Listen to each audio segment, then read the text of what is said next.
ചരിത്രപാഠം episode 16 21 സാർവത്രിക സൂനകദോസകൾ. 21-ാം നൂറ്റാണ്ടിലെത്തിയിരിക്കുന്ന കത്തോലിക്കാ സഭയുടെ ചരിത്രത്തിൽ 21 സാർവത്രിക സൂനകദോസകൾ നടന്നിട്ടുണ്ട്.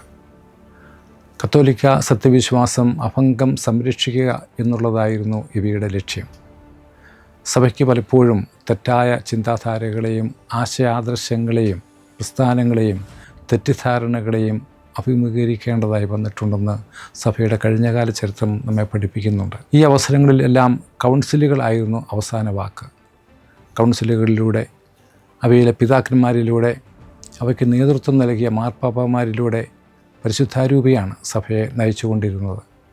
ഇന്നും ഏത് പ്രതികൂല സാഹചര്യത്തിലും എപ്പോഴും നയിച്ചുകൊണ്ടിരിക്കുന്നതും. നിഖിയ 1 മുതൽ വത്തിക്കാൻ 2 വരെയുള്ള 21 സൂനകദോസുകളുടെ ചരിത്ര വഴികളിലൂടെ കടന്നു പോകുമ്പോൾ ശരാശരി 1 നൂറ്റാണ്ടിന് ഒരു കൗൺസിൽ എന്ന അനുപാതം വ്യക്തമാകും. എന്നാൽ ഒന്നിൽ കൂടുതൽ സാർവത്രിക കൗൺസിലുകൾ നടന്നിട്ടുള്ള നൂറ്റാണ്ടുകളുണ്ട്. നീണ്ട 3 നൂറ്റാണ്ടുകൾ കൗൺസിൽ നടക്കാത്ത കാലവും ഉണ്ട്. ആദ്യ 3 നൂറ്റാണ്ടുകളിൽ സാർവത്രിക സൂനകദോസുകൾ നടന്നിട്ടില്ല. ആദ്യ 8 നൂറ്റാണ്ടുകളിലെ 8 കൗൺസിലുകൾ പൗരസ്ത്യ റോമാ സാമ്രാജ്യത്തിലാണ് നടന്നത്. അതും ഇപ്പോഴത്തെ തുർക്കി എന്ന അന്നത്തെ ഏഷ്യ മൈനർ പ്രദേശത്ത്.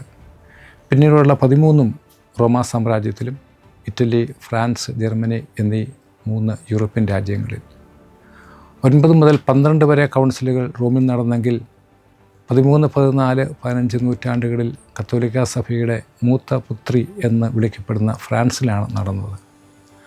16-ാമത്തെ കൗൺസിൽ ജർമ്മനിയിലാണ് നടന്നതെങ്കിൽ 17 മുതലുള്ളതെല്ലാം വീണ്ടും ഇറ്റലിയിൽ തന്നെയാണ് നടന്നത്. നിഖ്യായിൽ ആരംഭിക്കുന്ന സത്യവിശ്വാസത്തിൻ്റെ വഴി പൗരസ്ത്യ റോമാ സാമ്രാജ്യത്തിൽ ആരംഭിച്ച് ഫ്രാൻസിലൂടെയും ജർമ്മനിയിലൂടെയും കടന്ന് ഇറ്റാലിയൻ പട്ടണങ്ങളിൽ എത്തി കത്തോലിക്ക സഭാ കേന്ദ്രമായ റോമിൽ, വത്തിക്കാനിൽ വന്ന് അവസാനിക്കുന്നതായി ചരിത്രത്തിൽ കാണാം. സാർവത്രിക സഭയെ ബാധിക്കുന്നതായതുകൊണ്ടാണ് ഇവയെ സാർവത്രിക സൂനകദോസുകൾ എന്ന് വിളിക്കുന്നത്.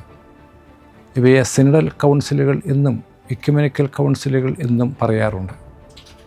കൗൺസിൽ, സിനഡ്, അസംബ്ലി എന്നീ പദങ്ങൾ പലപ്പോഴും ഒരേ അർത്ഥത്തിൽ മാറി മാറി ഉപയോഗിക്കാറുണ്ട്. സിനഡ് എന്ന പദമാണ് കൂടുതൽ ഉപയോഗിക്കാറുള്ളത്.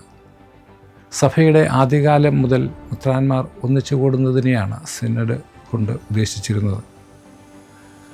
പ്രാചീന മധ്യ കാലഘട്ടങ്ങളിലെ സൂനകദോസുകളുടെ സാർവത്രിക സ്വഭാവം ഇന്നത്തേതിൽ നിന്നും വളരെ വ്യത്യസ്തമായിരുന്നു. എല്ലാത്തിനും സാർവത്രിക അഥവാ എക്യുമെനിക്കൽ സ്വഭാവം കൃത്യമായി ഉണ്ടായിരുന്നതായി പറയാനാവില്ല. വിളിച്ചുകൂട്ടിയിരുന്നവർക്കും അങ്ങനെ ഒരു ചിന്ത ഉണ്ടായിരുന്നുവോ എന്നും സംശയമുണ്ട്. കൗൺസിലുകളുടെ തീരുമാനങ്ങൾക്ക് മാർപ്പാപ്പമാരുടെ അംഗീകാരം ആവശ്യമായിരുന്നില്ല. ചില അവസരങ്ങളിൽ അംഗീകാരം ലഭിച്ചിട്ടുമില്ല. പല സൂനകദോസുകളുടെയും രീതിയും നടത്തിപ്പും വളരെ വ്യത്യസ്തമായിരുന്നതാനും. പിന്നീട് മാത്രമാണ് ഇത്തരം സൂനകദോസുകൾക്ക് സാർവത്രിക സ്വഭാവം കത്തോലിക്ക സഭ നൽകിയത്. സഭയിൽ നടന്ന 21 സാർവത്രിക സൂനകദോസുകളുടെയും തീരുമാനങ്ങൾ അംഗീകരിക്കുവാൻ ഏതൊരു കത്തോലിക്ക വിശ്വാസിക്കും കടമയുണ്ട് എന്ന് ചരിത്രം നമ്മെ പഠിപ്പിക്കുന്നു.